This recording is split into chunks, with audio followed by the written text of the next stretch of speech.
Greetings, St. Paul's Church. Ever since I was in high school, I've been using a resource for my quiet times or daily devotion. It's called Our Daily Bread.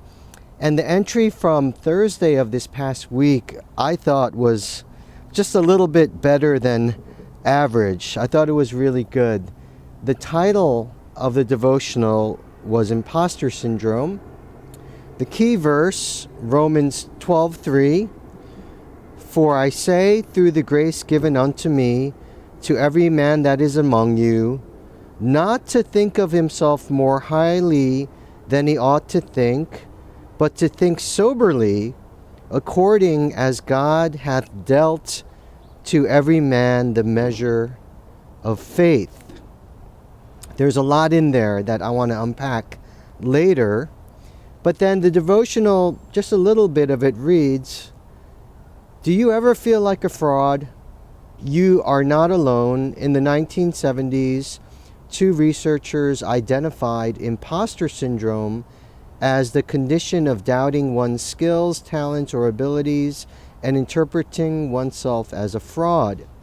Even successful and brilliant people struggle with inadequacy, worrying that if anyone peeked behind the curtain of their lives, they'd see how much they don't know. And it goes on to say, rather than degrading our offerings with imposter syndrome, let's embrace God's giftings within us by gratefully accepting His grace. We can think neither too highly nor too lowly of ourselves. In doing so, we please our Father and build up Christ's body of believers. The key verse, it says, think of yourself soberly, according to the measure of faith that God has given you.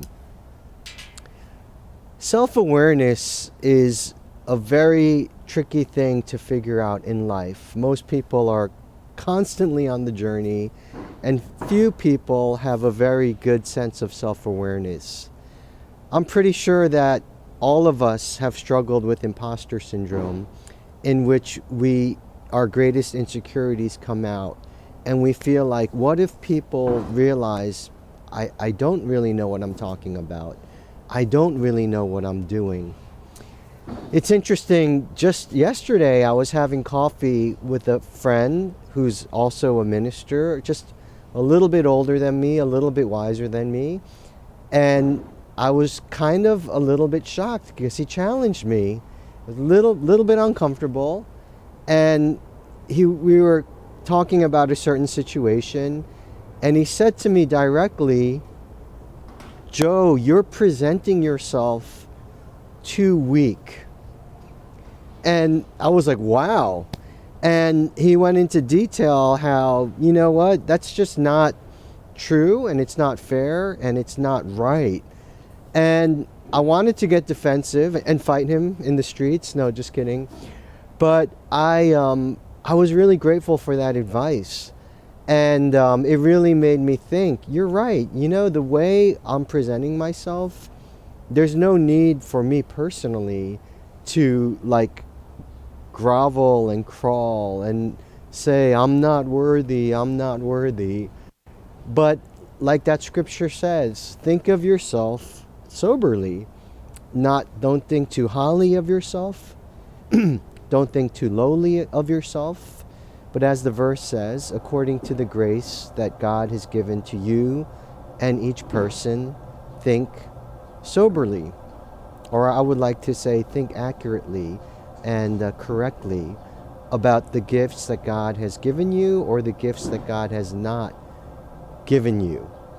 You know, that phrase imposter syndrome, it's quite popular these days, and it really caught my attention. And I encourage you to look at that verse and think of yourself soberly according to the gifts and the grace that God has given to you. Thank you for watching this week's video, and looking forward to seeing you on Sunday.